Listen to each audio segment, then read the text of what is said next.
의뢰인분들은 판례가 어떻대? 대법원에서 뭐라고 했대? 이런 것들을 굉장히 중요하게 생각하시는데 물론 중요합니다. 그런데 그것보다 더 중요한 거는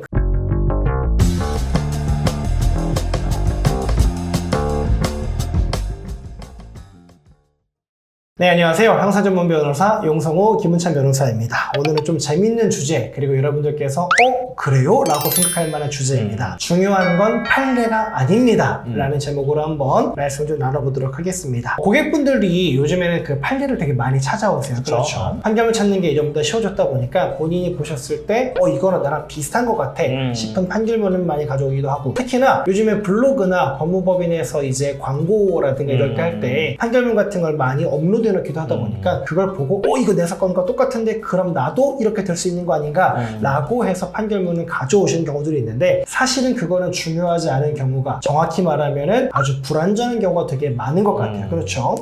왜 그런지 한번 설명을 간단히 한번 해주시겠어요? 판결이라는 거는 해당 사건에 대한 판결이거든요. 맞아요. 네. 근데 사실관계라는 것은 기본적으로 다 다를 수밖에 없어요. 그렇죠. 네. 정말 동일한 사건일 수도 있죠. 그렇지만은 대부분의 케이스들은 사실관계가 달라지게 되고, 사실관계가 달라지게 되면은 그에 따른 법리 적용도 달라지게 되는데요. 네. 근데 또 보다 근원적으로 사실관계 입증을 위해서 또 다투어야 되는 사건도 너무 많아요. 맞아요. 네. 그러니까 해당 사건은 사실관계가 이미 인정이 됐고 그런 어떤 판결이 나온 건데, 내 사건은 이런 사실관계를 인정하는 것부터가 고비인 그런 그렇죠. 사건들도 네. 많거든요. 그렇기 때문에 일단 해당 판결문만 딱 가지고 어떤 결과가 이렇게 된다 안 된다를 재단하는 건 좀 굉장히 위험하다, 그런 말씀을 드리고 싶어요. 맞아요. 그러니까 나한테 유리해 보이는 판례여도 사실은 많은 의뢰인분들이 이제 법조 전문가가 아니다 보니까 그 판결의 결과 쪽만 많이 보시게 되는데, 사실 변호사들은 판결의 결과가 아니라 이게 사실관계가 어떤가 쭉 살펴보고, 심지어 대법원에서 나온 판결문 같은 경우는 사실관계를 제대로 써주지 않다 보니까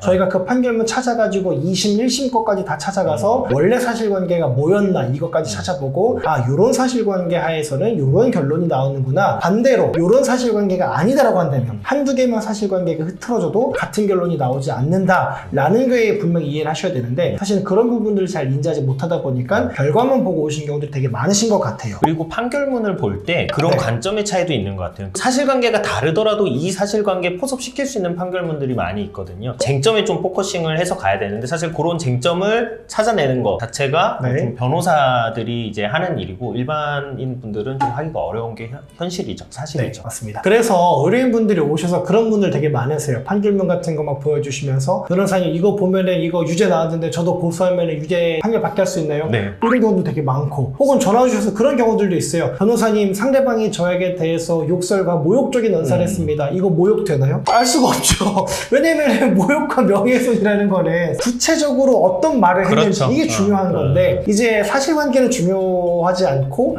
모욕적인 언사를 했습니다. 이미 의뢰인은 모욕이다라고 생각을 하시고 저한테 평가를 해서 알려주시는데, 사실 그거에 대한 평가는 판사가 궁극적으로 하는 거고, 어떤 평가가 나오고 있느냐라는 사실관계를 변호사와 함께 찾아가시는 게 참 중요한 것 같아요. 그래서 이길 확률이 몇 % 되나요? 이런 거 많잖아요. 그런 것도 많습니다. 그러니까 사실관계를 쭉 말씀해 주시는 게 아니라 그냥 오셔가지고, 변호사님 제가 사실 사기를 당했습니다. 돈을 빌려주고 못 받았습니다. 이길 확률이 얼마나 되나요? 근데 돈을 빌려주고 못 받았다. 그렇다고 해서 이길 확률이 얼마나 되냐? 사기죄로 상대방이 처벌받을 확률이 얼마나 되냐? 그것만으로는 알 수 없거든요. 이런 경우도 있었어요. 그래서 제가 사기죄로 고소를 당했는데 상대방한테 이자를 좀 줬습니다. 이러면 제가 무죄 받을 확률이 몇 프로나 되나요? 근데 이게 사실은 사실관계는 하나도 알 수가 없어요. 당시에 돈을 빌릴 때 어떤 상황이었는지, 채무가 얼마나 있었는지, 재산 얼마나 있었는지, 그런 걸 전혀 고려하지 않은 채 이자를 몇 번 지급했다, 내가 돈을 빌려주고 못 받았다, 이런 단편적인 것들만 가지고 승률이라는 걸 계산하기는 참으로 어렵다라는 거죠.